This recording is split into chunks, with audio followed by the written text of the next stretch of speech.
She told the judge, "I had nothing." The judge asked her to read. Page 12 of my financial disclosure. The courtroom went silent.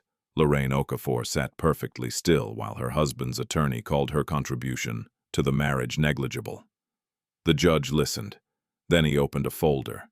He asked Denise Crawford Okafor to read page 12 aloud. By the time she reached the third line, her own lawyer asked for a recess. Nobody granted it. But to understand how Lorraine ended up in that courtroom, sitting that still, breathing that calmly while a man in a gray suit tried to erase 12 years of her life in a single motion, you have to go back. You have to go back to a time when nobody questioned who built what, because nobody thought to ask. And that was exactly the way Marcus Okafor preferred it. The courtroom that morning was cold in the way government buildings always are. Not dramatically cold. Just enough to make a person pull their jacket tighter and sit up straighter than they normally would.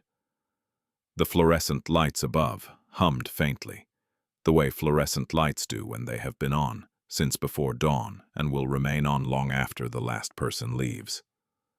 There was nothing remarkable about the room itself. Wood paneling, a faded American flag in the corner, the kind of institutional carpet that absorbs every footstep and gives nothing back. It was the kind of room where the most important moments of people's lives unfold in tones barely above a whisper. Lorraine was seated at the respondent's table, her hands folded in front of her. Her posture the kind of straight that comes from years of sitting through meetings where no one expected her to speak. Her hair was pulled back in a low bun. She wore no jewelry except for a thin gold watch that had belonged to her grandmother, Mama Eula, who had worn it every Sunday at Greater Hope AME until the year she passed. Mama Eula believed that a woman's wrist told people two things: whether she had somewhere to be, and whether she respected the place she was in. Lorraine wore the watch now the way her grandmother had worn it then, not as decoration, as reminder.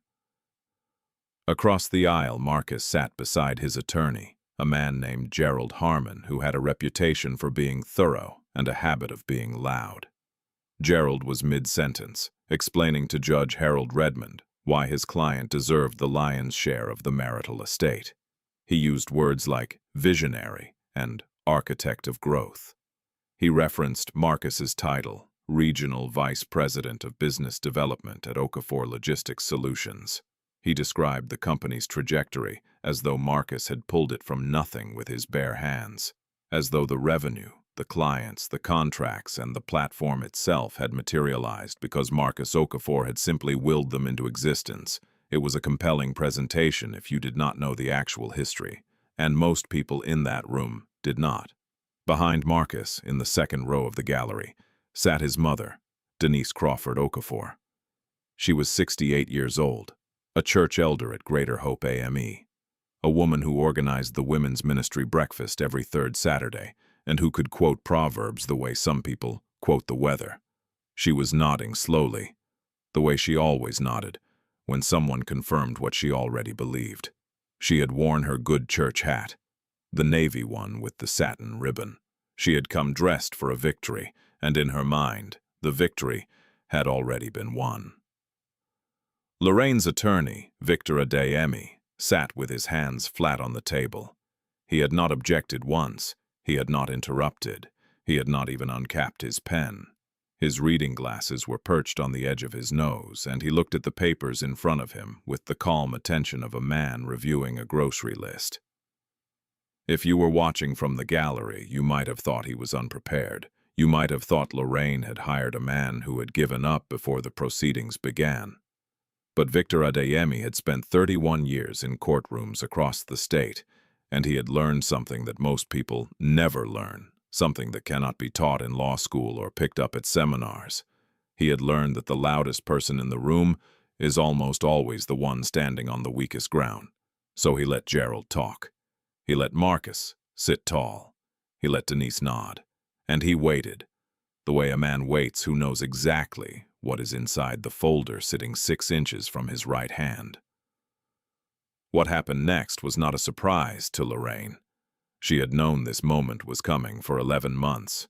She had prepared for it the way her father, a retired postal worker named Clarence Osei, had taught her to prepare for anything worth doing. Quietly, completely, and without asking anyone for permission. 12 years before that courtroom, before the marriage and the company and the courtroom and the silence, Lorraine Osei met Marcus Okafor at a Howard University alumni networking event in a hotel ballroom in Atlanta. She was 30 years old. She had been working in financial analysis for a firm downtown for 6 years and had spent the last 2 of those years building something on the side, a logistics software platform. It was small, scrappy, self-funded from savings and a modest inheritance Mama Eula had left her. The inheritance was not large, $11,000 and the gold watch, but it was enough to file the paperwork, rent a shared office space, and begin writing the code that would become the foundation of everything that followed. She had registered the LLC, Okafor Logistics Solutions, 18 months before the wedding. She filed the intellectual property protections herself, after reading 3 books on business law and paying a paralegal named Mrs. Abrams $200 to check her work.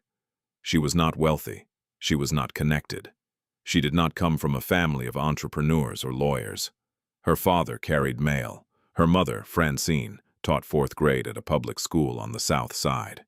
But Lorraine had something that no amount of money could purchase. She was precise, and in business, precision is worth more than charisma over the long run. Charisma opens doors. Precision keeps them open. Marcus was different. Marcus walked into a room, and the room rearranged itself around him. He was 32, tall, broad-shouldered, with a voice that carried without trying, and a smile that made people feel like they had been chosen.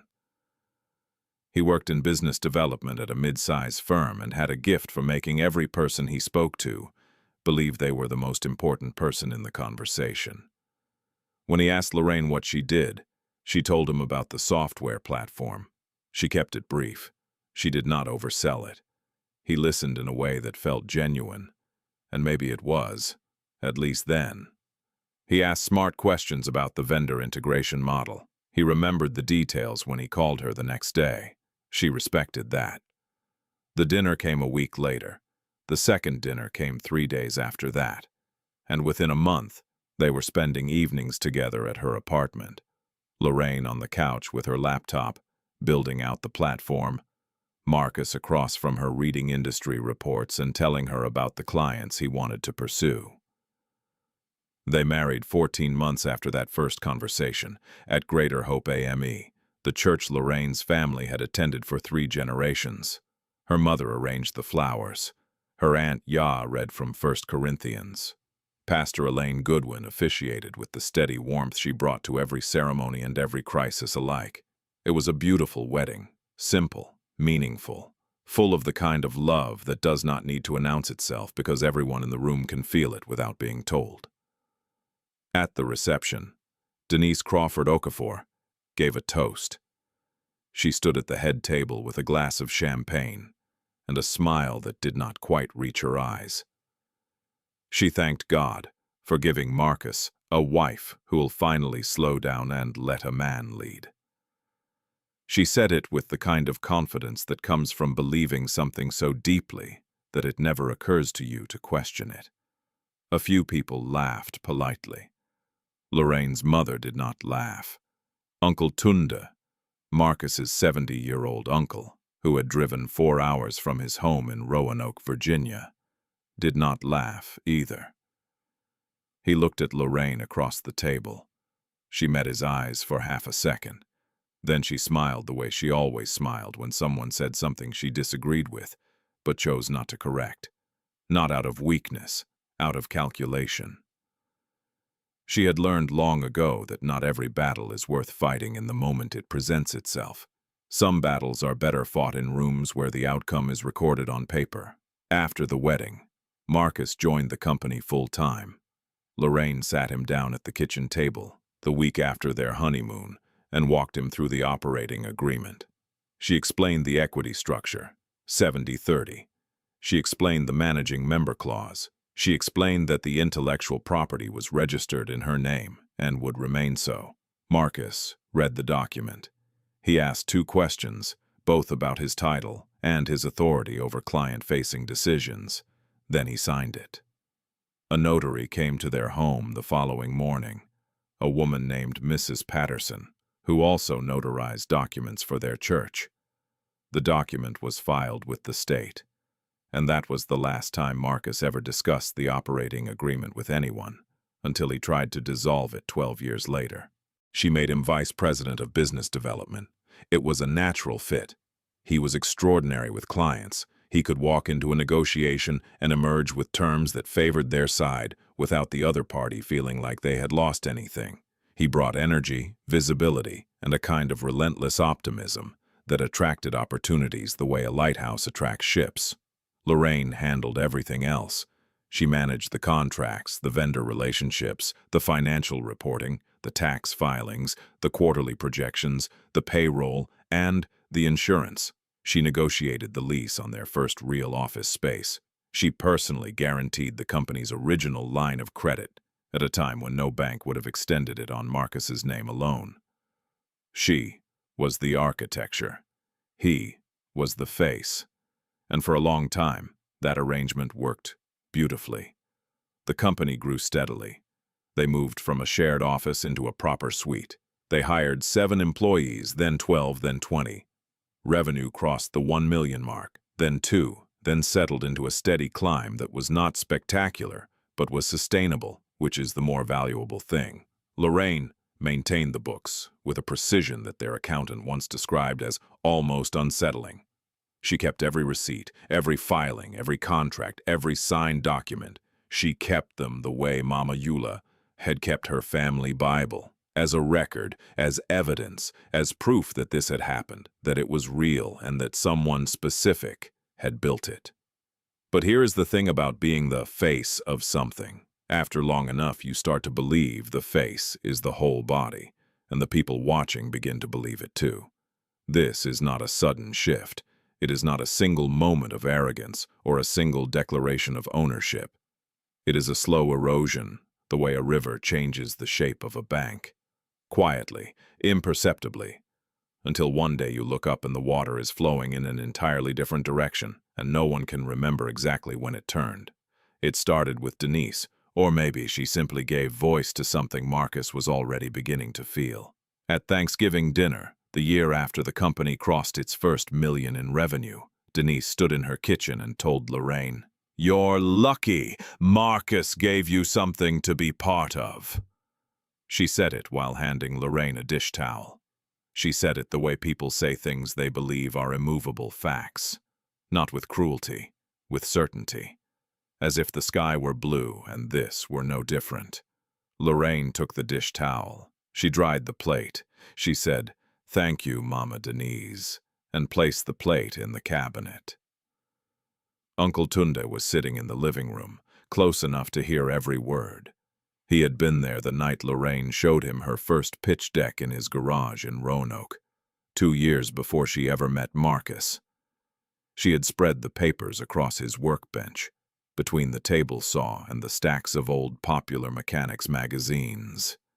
He had listened carefully. He had asked her 3 questions, and then he had said, "You got something here, baby girl. Don't let nobody take this from you." He heard what Denise said that Thanksgiving. He looked down at his hands. He said nothing. He would carry that silence for a long time. By year 9 of the marriage, the shifts were no longer subtle. Marcus stopped copying Lorraine on executive emails. He began scheduling meetings with key clients without informing her. He restructured the sales team without her approval, moving 2 senior representatives to new territories in a way that disrupted existing contracts Lorraine had spent months negotiating. When she asked about the changes, he said, "I'm handling it. You don't need to worry about the sales side." He said it casually, the way someone dismisses a question they find unnecessary. Lorraine noted the response. She did not argue. She simply filed it away in the part of her mind that tracked patterns the way her spreadsheets tracked figures.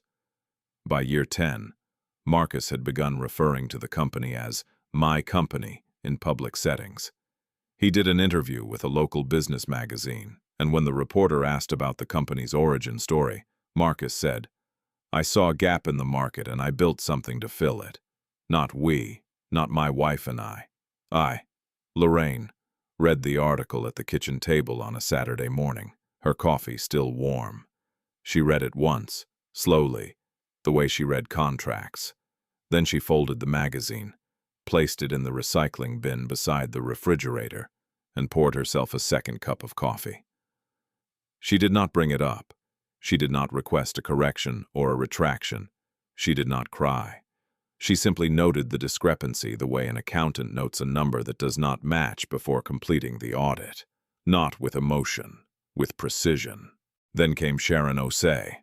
She was 34, a junior marketing consultant Marcus brought onto the team without following the company's standard hiring process. There was no formal interview, no review by Lorraine, no onboarding documentation filed with HR.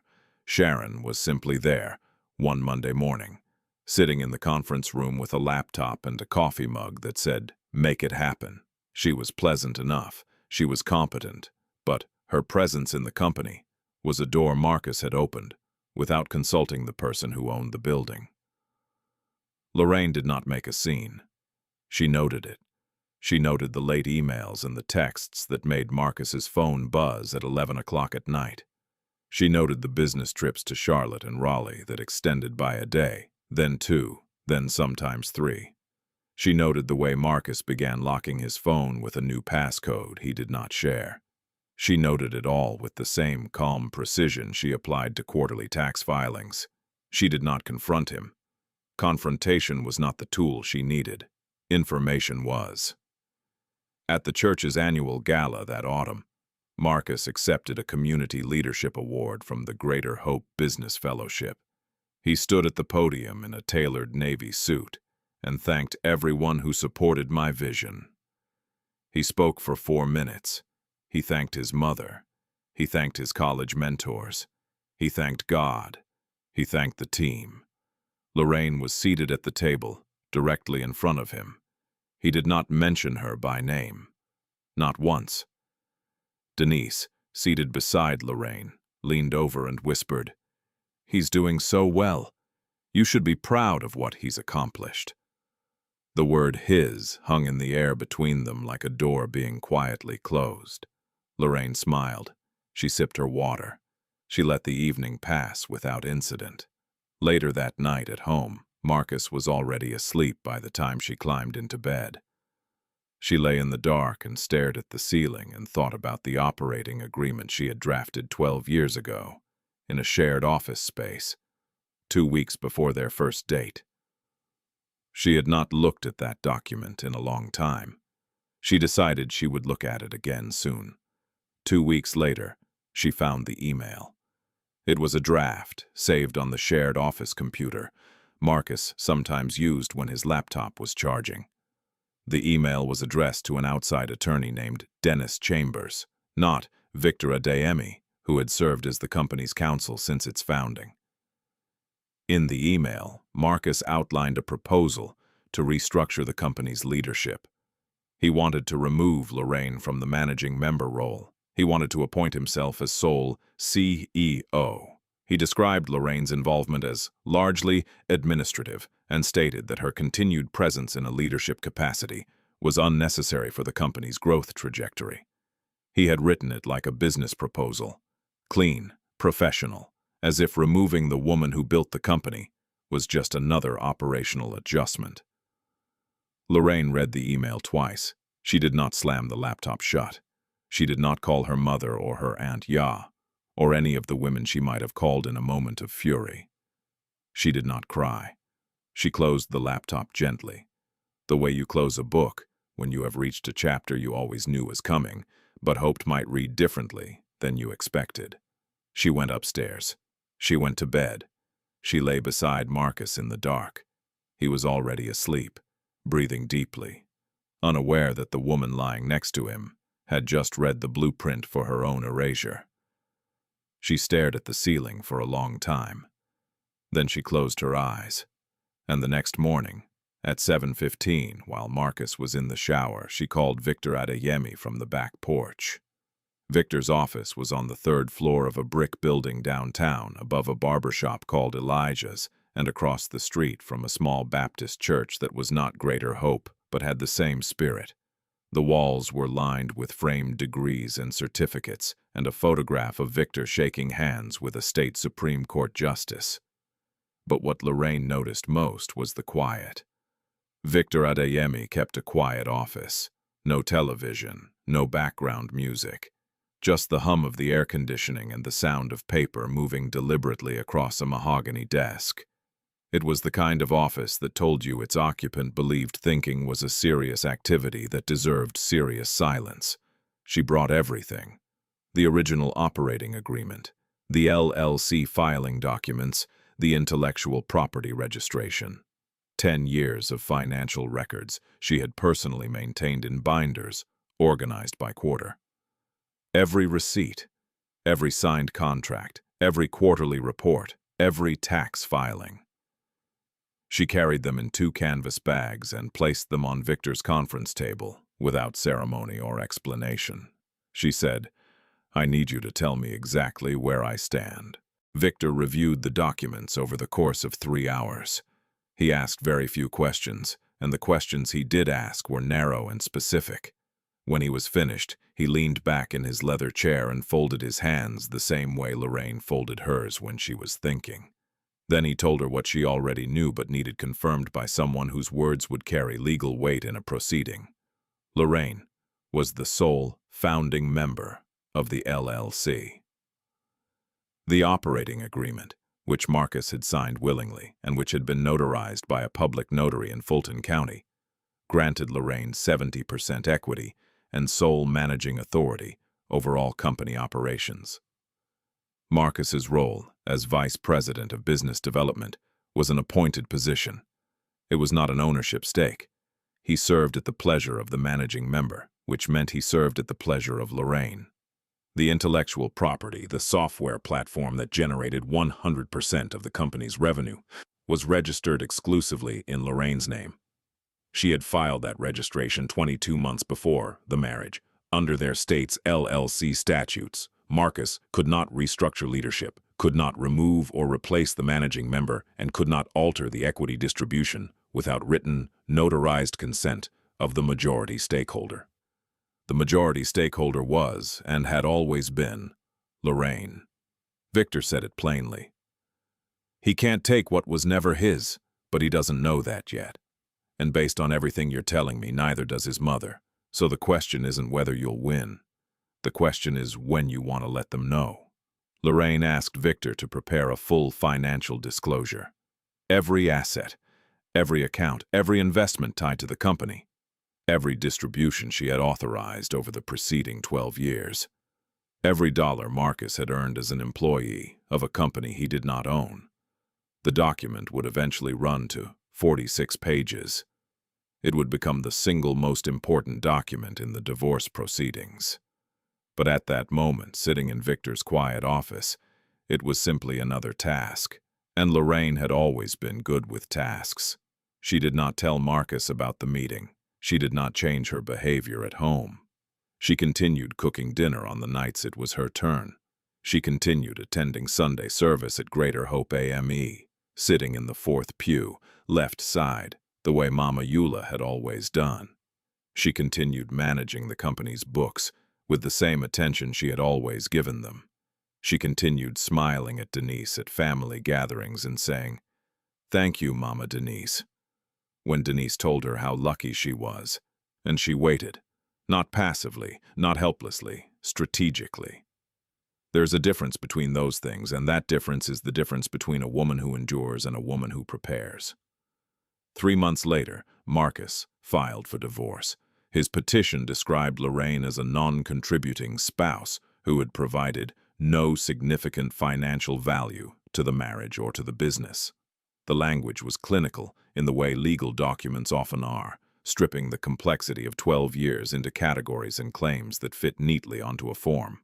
He requested primary control of the company and a disproportionate share of all marital assets. He argued that the company's success was attributable to his leadership, his client relationships, and his strategic vision. The petition did not mention the operating agreement. It did not mention the IP registration. It did not mention the LLC filing that predated the marriage by nearly 2 years. Whether Marcus had forgotten those details or whether his attorney had simply never been told about them, Lorraine did not know. She did not particularly care. The effect was the same. He filed through Dennis Chambers, the same outside attorney from the draft email. He served Lorraine the papers on a Tuesday evening. She was in the kitchen, washing collard greens in the sink, the way her mother had taught her, running each leaf under cold water and checking for grit along the stems. She dried her hands on a towel, accepted the papers from the process server, a young man who looked uncomfortable and avoided eye contact, thanked him, and finished washing the greens before she sat down at the kitchen table to read them. She read them the way she read every legal document, slowly, completely, noting every claim and every omission. Then she called Victor. "They filed," she said. Victor paused for exactly 2 seconds. Then he said, "Good. Let them build their case on sand." For the next 8 months, Lorraine allowed Marcus's legal team to construct their argument undisturbed. She did not oppose discovery motions aggressively. She did not leak information to mutual friends or to anyone at church. She did not call Marcus's bluff or hint at what she knew. She simply allowed them to build their tower. And the higher they built it, the more certain she became that the foundation underneath it was made of nothing but assumptions and air. On the morning of the hearing, Lorraine dressed in a charcoal blazer and a white silk blouse. She wore Mama Eula's watch. She pinned her hair back the same way she always did for important meetings, tight and clean, nothing loose, nothing to adjust, nothing to distract from the work at hand. She arrived at the courthouse 20 minutes early and sat in the hallway on a wooden bench reading a novel she had brought from home. A woman passing by on her way to another courtroom glanced at Lorraine and probably assumed she was waiting for someone else's case. She looked too calm to be the one on trial. But Lorraine was not on trial. She had never been on trial. She had been the one building the case, quietly, for nearly a year. She did not read for information or escape. She read for stillness, because stillness was the state she needed her mind to be in when she walked through those doors. When Victor arrived, he sat beside her on the bench. He carried a single briefcase. He did not ask if she was ready. He already knew. Inside the courtroom, Gerald Harmon presented his case with the confidence of a man who believed his own client's story. He described Marcus as the driving force behind Okafor Logistics Solutions. He showed revenue figures. He displayed photographs of Marcus at industry conferences, shaking hands, standing behind podiums. He painted a portrait of a self-made man, an innovator, a leader, and he painted Lorraine as a woman who had been along for the ride. Denise sat in the gallery. She whispered to the woman beside her, "She's about to get exactly what she deserves." She said it with the same certainty she had used at Thanksgiving all those years ago, as if the outcome were already written. When Gerald finished, Judge Redmond did not respond immediately. He had been reading throughout the presentation, not listening exactly, reading, flipping through pages in a folder that Gerald's team had not provided. The room waited. Then the judge looked at Victor Adeyemi. "Your response, counselor." Victor stood slowly. He buttoned his jacket with one hand. He did not raise his voice. He did not pace. He walked to the bench and submitted 3 documents. The first was the original LLC operating agreement, signed by both parties, notarized, dated 22 months before the marriage. The second was the intellectual property registration, filed exclusively in Lorraine's name. The third was the financial disclosure, 46 pages, spiral-bound, a copy for the court and a copy for opposing counsel. He spoke clearly and without inflection. Your Honor, my client is not a non-contributing spouse. She is the sole founder, majority owner, and managing member of the company Mr. Okafor is claiming as his own. She built the platform before the marriage. She registered the intellectual property. She drafted and filed the operating agreement. Her husband signed it, and for 12 years she has managed the financial infrastructure of a company that her husband has publicly, and now legally, attempted to claim as his sole creation. Gerald objected. Victor noted the documents had been filed within the statutory deadline and served to opposing counsel 3 weeks prior. Judge Redmond checked the timestamps. He overruled the objection without commentary. The judge opened the financial disclosure. He turned through the early pages, revenue charts, distribution records, tax filings, equity structures. Then he reached page 12. He stopped. He read it slowly. Then he read it again. Page 12 was a single page. 2 columns. On the left, ownership percentages. On the right, the names of the members and their designated roles. Lorraine Okafor, 70% equity. Sole managing member, founder. Marcus Okafor, 0% equity ownership. Appointed officer, vice president of business development, serving at the pleasure of the managing member. Judge Redmond looked up. His gaze moved past the attorneys, past Marcus, and settled on Denise in the gallery. She had been whispering and nodding throughout the proceedings. She had been performing certainty in a room that was about to deliver a very different verdict. "Ma'am," the judge said. His tone was measured but carried the weight of a man who had been on the bench for over 3 decades. "Since you seem quite invested in these proceedings, would you do the court a courtesy? Page 12 of the financial disclosure. Read it aloud, please." It was not a question. The courtroom understood that. Denise understood that. A clerk handed her a copy of the document, already open to the correct page. Denise looked down. Her lips moved slightly before she spoke. The way they do in church when someone is reading scripture, they have not rehearsed. Then she began. She read Lorraine's name. She read the 70%. She read the designation, sole managing member and founder. Then she read her son's name. She read the 0. She read appointed officer. She read serving at the pleasure of the managing member.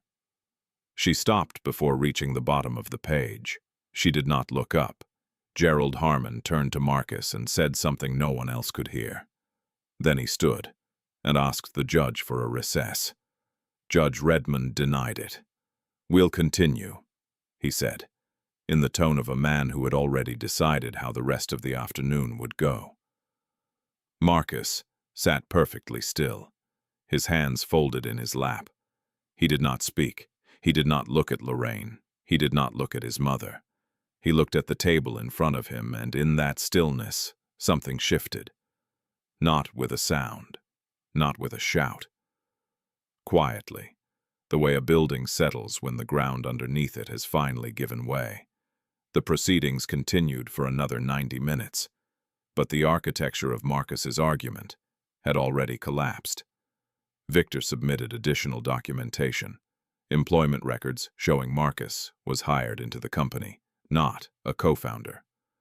Board meeting minutes confirming Lorraine's sole authority. Bank records showing Lorraine had personally guaranteed the company's original line of credit. Every document told the same story. Not the one Marcus told the magazines and his mother, the real one, the one filed with the state. 3 weeks later, the ruling arrived. Lorraine retained full ownership and control of Okafor Logistics Solutions. The intellectual property remained in her name. The operating agreement was upheld. Marcus received a modest equitable distribution reflecting his years as an employee. It was fair. It was not generous. It was what the paper supported and nothing more. Marcus did not return to the office. His credentials were deactivated through HR the following Monday. Not by Lorraine personally, through the standard off-boarding process. Because that was what he was, an employee who had departed the company. His nameplate was removed from the door of his office.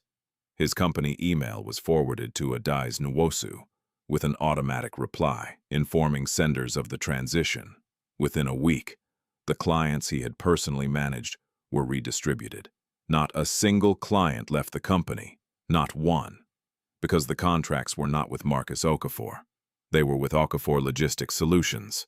They were with the platform Lorraine had built, and the platform did not care who shook hands at the conferences. It cared about performance, reliability, and the terms of the agreement. Things Lorraine had always managed. Sharon Osei resigned 2 weeks later.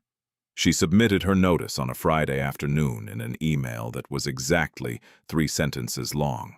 She did not return the following Monday. Her desk was cleared by Tuesday. No conversation was necessary. No exit interview was requested.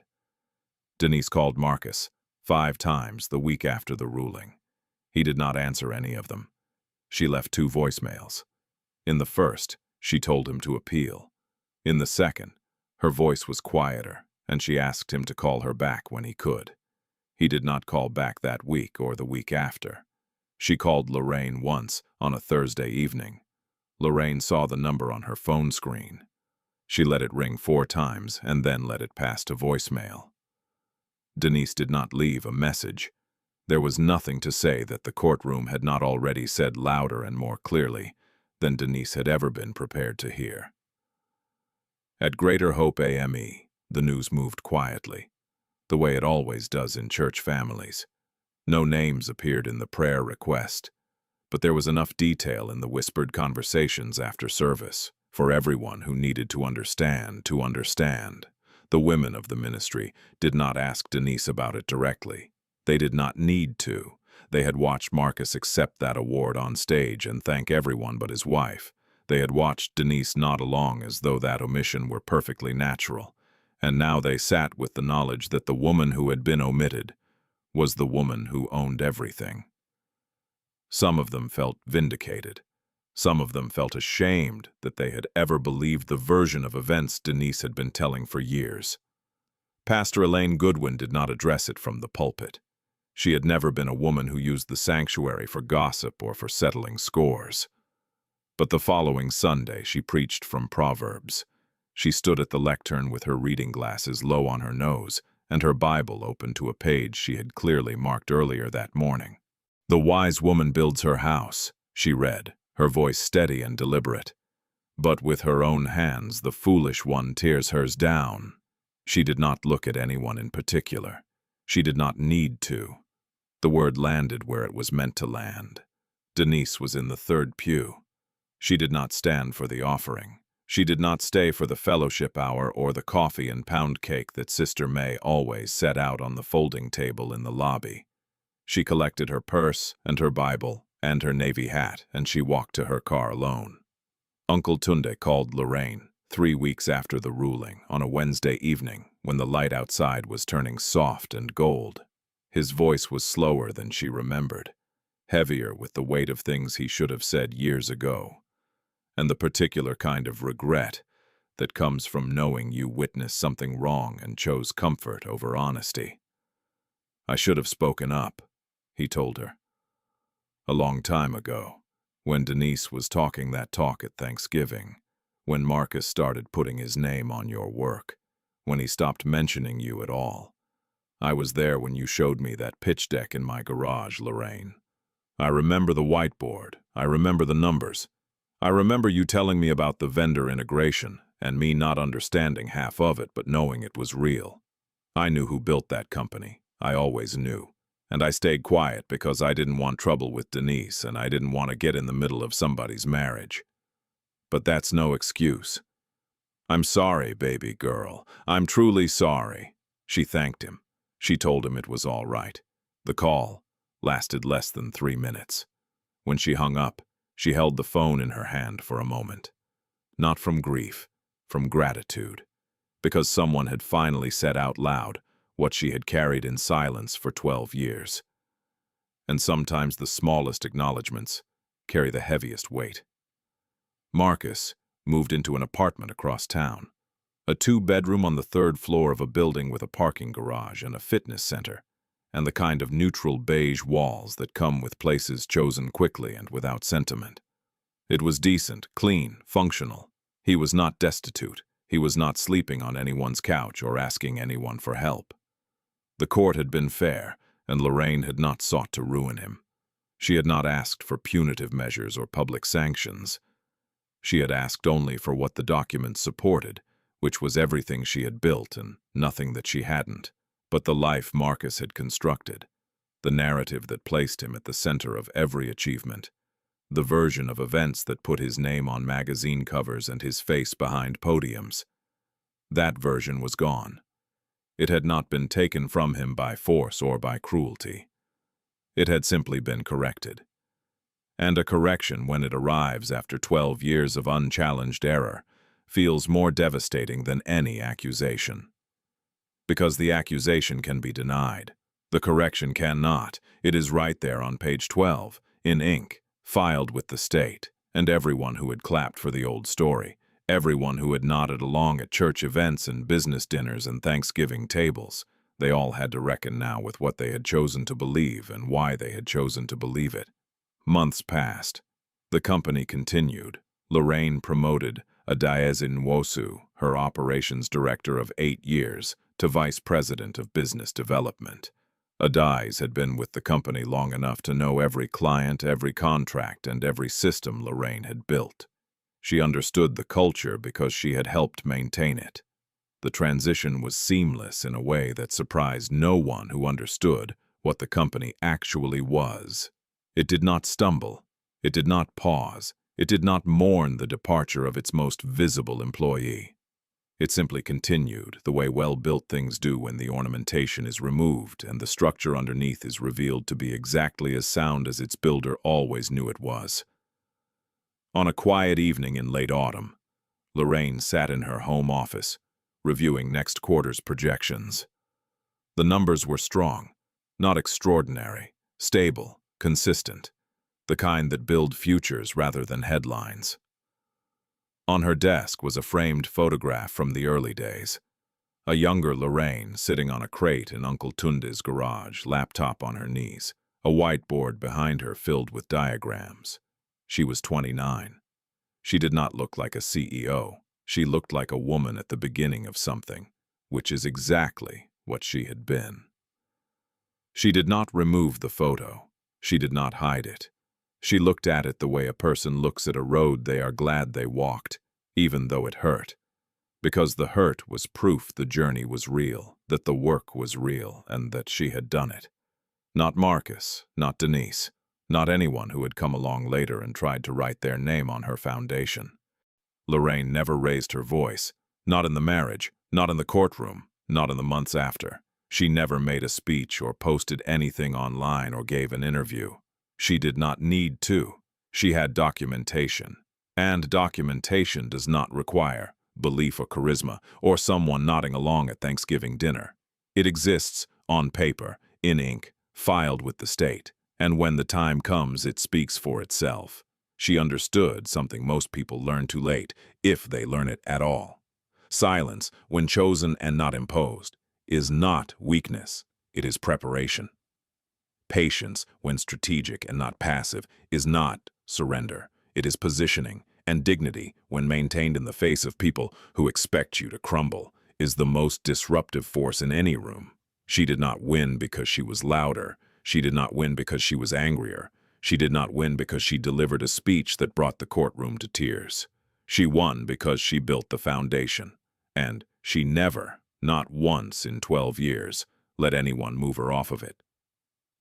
If this story reminded you that patience is not passivity and that the quietest person in the room is sometimes the one holding every card, share it with someone who needs to hear that today. Now, this is why we ask that you subscribe, like, comment, and share this video. If this story touched your heart, make sure you watch this next video on the screen. I promise it will not disappoint you.